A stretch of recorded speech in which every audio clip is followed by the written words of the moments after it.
Welcome to your Open Enrollment 2021. District 6 is offering you 4 different plans to choose from. This is an extremely valuable benefit, but which plan is right for you? To make the best choice, first determine whether you want to pay a copay when you visit a provider or whether you prefer to have an HSA plan. Next, you need to understand the different networks involved. What's a network? It's the group of doctors, hospitals, and clinics that will accept your insurance plan so that you don't have to pay the full cost of your care. 2 of your plan options, AWH HSA-IN and AWH HNO, have a narrower network of providers focused primarily on Banner facilities and doctors, as well as family physicians of Greeley.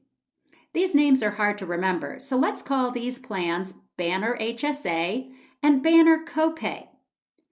Your other 2 plan options, Managed Choice HSA and Health Network HNO, have a broader network that also includes UC Health facilities and doctors.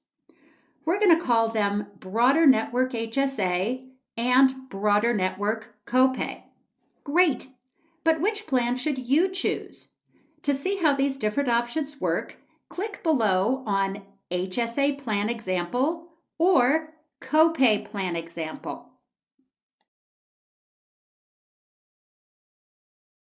Victor loves Dr. Simpson. He's been seeing her for decades, and she's very familiar with his health history, which includes chronic respiratory problems.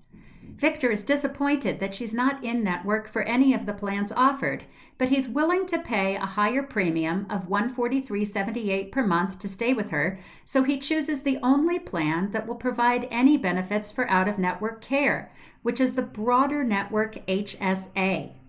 Since Victor knows he will be paying more out of his pocket for visits to Dr. Simpson, he contributes $1,200 per year to his HSA, so he'll have some money set aside, which may also lower his taxes. Nadia, on the other hand, is thrilled that the district is covering 100% of her premium for the Banner HSA plan, so she will have no monthly payments. She's more than happy to switch doctors so that she can take advantage of this plan. She doesn't have health issues, but she contributes $600 per year to her HSA just in case. This may lower her taxes, and she can keep this money for future healthcare needs if she doesn't use it this year. She also decides to spend another $19.35 a month for the Hospital Indemnity Plan number 3, in case she has to be hospitalized. Let's fast forward and see how this will play out for Nadia. Say that next February she gets her annual checkup and learns that her odd stomach pain is caused by gallstones, so she decides to have surgery. Her doctor refers her to a hospital, but she remembers she will have benefits only if she stays in the Banner network. She checks on the Aetna Health app and learns that this hospital is out of network, so she finds a different one from the list of Banner providers. She's confident that her care will be excellent because the Banner network is high-performing and has a system for rewarding providers who get great results for their patients. And she's right. After surgery, she has an adverse reaction to her antibiotics, but the nurse detects it right away. The doctor switches her meds, but keeps her overnight for observation just to be safe. Nadia's total costs for surgery, a 2-day hospital stay, labs, and prescription medication come to $25,000. If she had gone to the hospital her doctor had recommended, she would have had to pay all of that. Now, however, Nadia will pay only her out-of-pocket maximum of $3,000. That's still a lot of money, but she's prepared. By now, she has $500 saved in her HSA, and her hospital indemnity plan pays her a $1,500 benefit, so she's got $2,000 already covered and needs to pay only $1,000 more. So, the moral of this story is understand your network. If it's important to you to go out of network, choose the Broader Network HSA plan, as Victor did. And always use the Aetna Health app to find providers that are in your network and protect your budget as well as your health. Sarah Beth doesn't like surprises.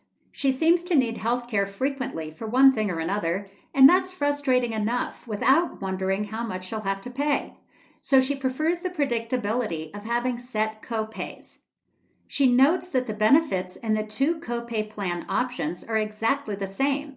The only difference is the network. Sarah Beth likes the idea of having a broader network of doctors and hospitals to choose from, but the premium for the broader network copay plan is more than twice as much as the Banner copay, and it's higher than she can afford, so she goes with the Banner copay.